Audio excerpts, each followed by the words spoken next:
Hey all, it's Aaron. Review for the day is something special. It's the 270mm Konosuke Honyaki Wagioro mirror polish.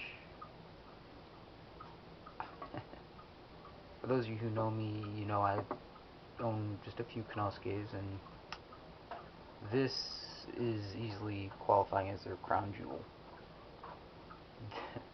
There's nothing to really say bad about this knife other than the price, which is par for the course though. Perfection does have a price tag, I guess.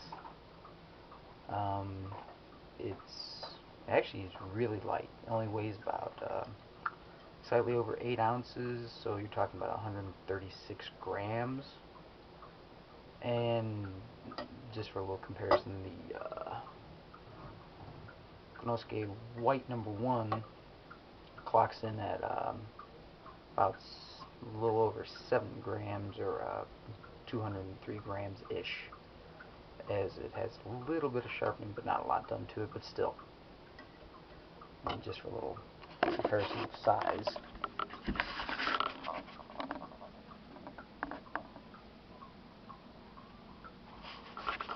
So yeah, you can see that even though it is substantially bigger, it is very lightweight though. Really nice Ambonia burl handle, compliments of Isaiah Schroeder, with 2 silver spacers, one at the butt, one in the middle between the ferrule and Ambonia. I think that's ebony ferrule also.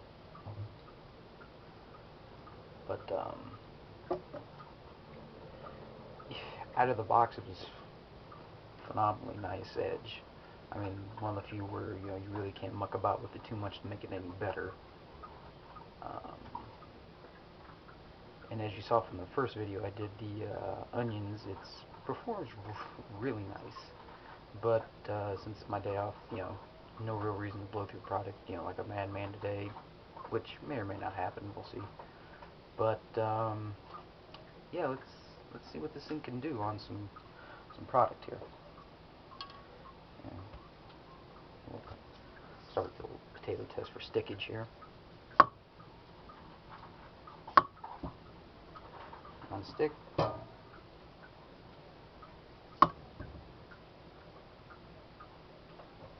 And the mirror polish, you do have to keep it polished.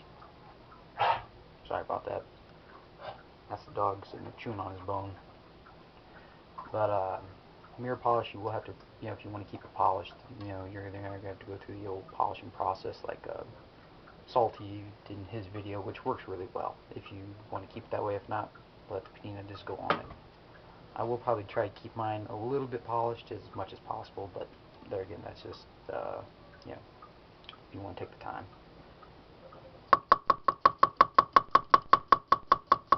But yeah, I mean, it feels, until you get used to it, it feels kind of big,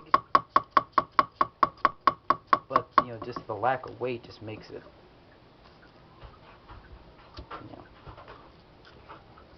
just makes it, a real joy just to simply use. Which, and so far I've had a few people ask me, is the overall price difference of, say, $400 for, any of the Fujiyama series, which are amazing cutters in their own right, is it worth the extra $600 to go to the grand for the Honyaki? Well, that really does just come down to your preference, basically. If you cook all day and trust all the people you work with and can afford it, and want to experience a Honyaki, then by all means, spend the extra cash and buy one. Because it's, I haven't sharpened it yet either, and I was banging off a polyboard on that video I did, and all I did was just run it through one strop. And it was a textured rough leather with some sort of spray on it, I forget what it was. And the edges came right back. So, But yeah, onward and onward with the cutting. Yeah, just almost zero pressure.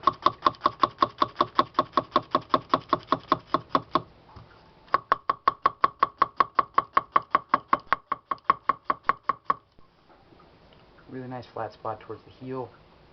Flat spot on this is probably from yay to about there, give or take, with a nice, slightly gentle upsweep. Almost reminds me of when I was up with Salty, his Masamoto Honyaki. Very similar to that in the probably the placements of everything. There again, I'm just going off of what I remember from almost 8 months ago.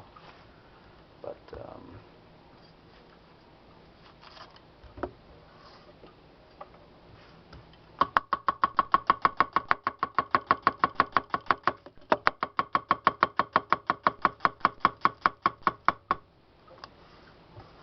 yeah, I mean, you can see,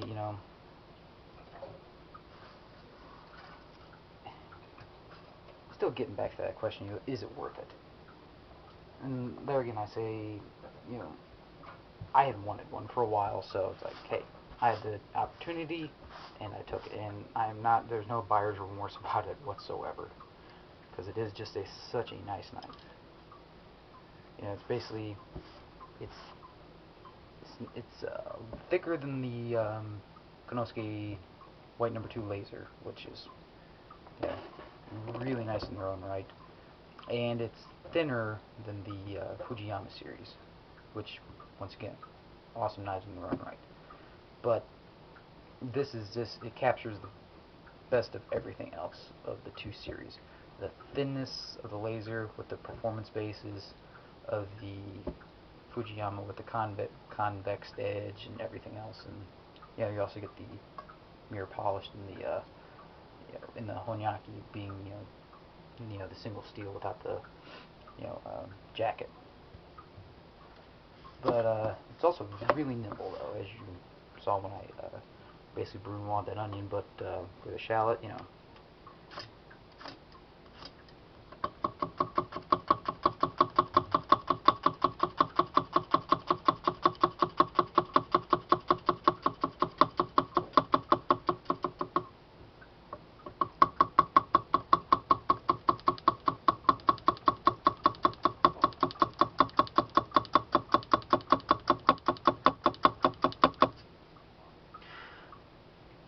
so yeah, as you can see, that's I think that'd have to go to a whole new category of a brunoise status. But as you can see, very, very nimble knife. And just in case you're still wondering about the nimbleness of it, garlic clove.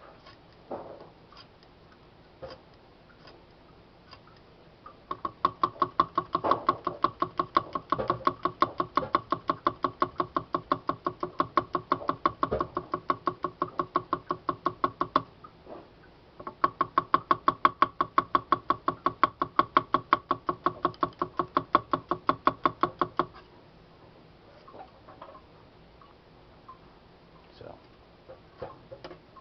as you can see,